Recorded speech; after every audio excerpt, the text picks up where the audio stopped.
Hi అండి, ఈరోజు veg pulls చేసుకుందామా. ఈరోజు మనం కుక్కర్ లో చేసుకుందాము. 2 స్పూన్లు ఆయిల్ వేయాలి. వేసిన తర్వాత పచ్చిమిర్చి, చిన్న ఉల్లిపాయలు, చిలకడ దుంపలు, గుమ్మడికాయ, బెండకాయ, దొండకాయ, మామిడికాయ ముక్క.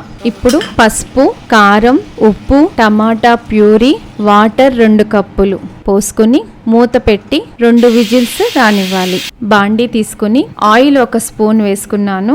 ఆవాలు, జీలకర్ర, ఎండుమిర్చి, వెల్లుల్లి ముక్కలు, ఇంగువ, కొత్తిమీర, కరేపాకు, జీలకర్ర పొడి, ధనియాల పొడి, చిటికెడు మెంతు పొడి వేయించుకున్న తర్వాత 1.5 గ్లాస్ వాటర్ పోయాలి. పోసి మరుగుతుండగా మనం ఉడికించి పెట్టుకున్నాం కదా ముక్కలు, అవి దాంట్లో వేయాలి. పెసరొడియాలు పులుసులో వేసుకోవాలి. బియ్యం పిండి 1/2 స్పూన్ వాటర్ లో కలుపుకుని దాంట్లో పోసుకుంటే కొంచెం చిక్కదనం వస్తుంది. మూత పెట్టాలి.